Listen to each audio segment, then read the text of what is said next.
Ganito yan, ano? Yung kasing SONA is State of the Nation where the President could deliver his report to the Filipino people. But look, ang nangyayari, ginagawang passion show ng mga kongresista yan eh. Hindi naman yan passion show. Pero nowadays, pag sinabing SONA, lahat ng politiko natin, mga kongresista natin, mambabatas natin, ginagawa nilang rampahan yan eh. Pagandahan ng damit, pagandahan ng alas, pagandahan ng sasakyan. Ginagawa nilang parang Oscar Award while our people are dying there. So, hindi dapat ganon. Kaya, next election, you have the power to choose a leader na hindi magiging kurakot. Pag sinabi kasing public servant, magsisilbi ka sa bayan. Ang nakalagay sa Constitution, what the Constitution provide, dapat maging ehemplo sila ng modest life. Pero ang nangyayari, yung tagapaglingkod ang nabubuhay sa karangyaan, ginagastos ang pera ng mamamayan. Nabubuhay sila sa karangyaan, extravagant life, pati yung mga kabit nila, yung mga anak nila sa labas, nabubuhay sa extravagant life. While yung kanilang pinagsisilbihan, nabubuhay sa hapis at dusa, higpit sinturon, yung iba hinihintay na lang yung kanilang kamatayan. Madala na kayo, taong bayan. Dapat kasi pag sinabing SONA, State of the Nation Address. Kumbaga, dyan magre-report ang Pangulo ng Pilipinas kung ano yung mga plan nagawa niya, ano pa yung mga plano niya. Pero yung mga mambabatas natin, nakita mo, naka-red carpet pa, naka-Pilipinyana, suot yung mga perlas, diamond, sports car, alam mo yun. Dapat dyan, simpleng barong Tagalog. Oo.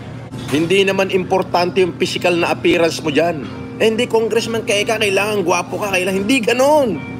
Pag sinabing congressman ka, kailangan matalino ka, makatao ka. Dahil yon ang ipinangangampanya mo nung nangangampanya ka. Ay, saan ka naman nakakita nung naging congressman ka na, ipote, pati kabit mo, marangya ang buhay. Tapos yung pinagsisilbihan mong mamamayan, handusay sa hapit at dusa. Sige nga, sa mo ilulugar si Juan de la Cruz. Eto lang, simple lang kasi yung ginagamit ko lang yung aking sentido común. Pag sinabi kasing servant, dapat maayos ang buhay nung pinagsisilbihan mong mga amo mo. Tama ba? Dapat mas maayos ang buhay nila sa'yo. Baliktad! Nung pinili ka nila para maging lingkod bayan, ang pinaglingkuran mo, yung kabit mo, yung anak mo sa labas, yung bisyo mo, yung pagsusugal mo, yung paglalasing mo ng alak, yung lavish lifestyle mo, yung extravagant way of living ng buong lahi mo, yun ang iuna mong paglingkuran. Para naman may masabing na ginawa ka, o yung maayos na kalsada dyan sa labasan, pinatibag mo at saka mo uli pinasimento, yun lang ang ginawa mo. Kano kakagunggong? Tama ba mali? Gamitin natin yung ating sentido común. Ano yung sinasabi ko? Servant. Okay. Public servant. Nag-appoint tayo ng public servant. Pag sinabi kasing servant, dapat kami daw ang boss. Kayo po ang boss. Tama. Sabi, taong bayan, kayo ang boss. Okay. Ba't mukhang yatang mas yung tagapaglingkod na sinasabi, nabubuhay sa karangyaan, nabubuhay sa lavish lifestyle, extravagant life.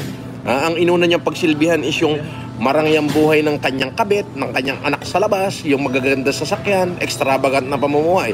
While yung kanyang paong bayan na pinaglilingkuran, alam mo yun, alam mo yung subsubang maka sa kahirapan, ginugulpi ng hapis at dusa, di ba? Yung iba, hinihintay na lang nila yung kanilang kamatayan.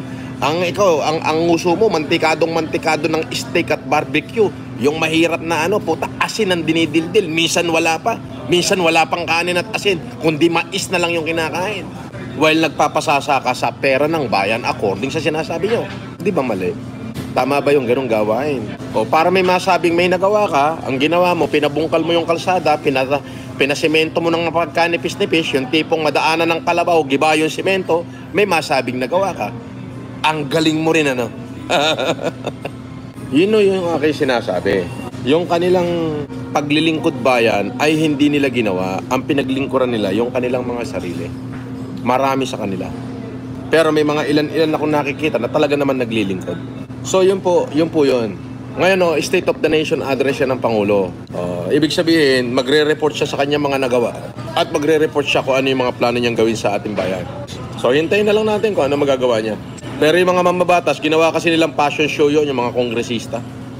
Sabi ko nga, kung wala lang mangungurakot sa loob ng 2 taon at yung budget natin na 5.7 trillion pesos, ay talagang mapupunta sa taong bayan at mapopondohan yung ating armed forces, ay baka may panlaban na tayo sa China. Kaya the next, pumili kayo ng mga politiko yung galing sa hirap. Panumpain nyo na bago nyo iboto. Yun yung sinasabi ko. Yung servant, ano yun? Nagugutom, hapis at dusa ang dinaranas yung kanilang pinagsisilbihan. Samantalang sila na tagas-pagsilbi, nag-i-enjoy sa extravagant na buhay. Inuna nilang ayusin yung buhay ng kanilang pamilya, ng kanilang kabit, ng kanilang mga anak sa labas. Yan o ay umiiral na, literal na umiiral dito sa ating bayang Pilipinas yan. Nagluklok tayo ng tagapaglingkod ng public servant na dapat mas maayos ang buhay. Di ba, sa isang tahanan, kung sino yung servant, dapat mas maayos yung buhay ng kanyang amo. Eh sabi nila nung nangangampanya, tayo ang boss. So niluklok natin, pinanalo natin sila, binigyan natin ng kapangyarihan. Anong nangyari? Aba, sila nagpasasa. Ang pinagsilbihan nila yung kanilang sariling bahay. Ginamit nila yung ating pera para ayusin, pagsilbihan yung kanilang kabit, kanilang anak sa labas, mga kumpare. Pero tayo, naalala ba nila? Yun ang tanong ko. At nga pala, gusto kong i-shoutout si Chinoy ako sa mga re-upload ng mga video ko Sabi ni General Bolivar, Idol, tuloy po ba yung OK Kapares ko? Ang problema kasi dyan sa OK Kapares ko, wala kami makuhang pwesto.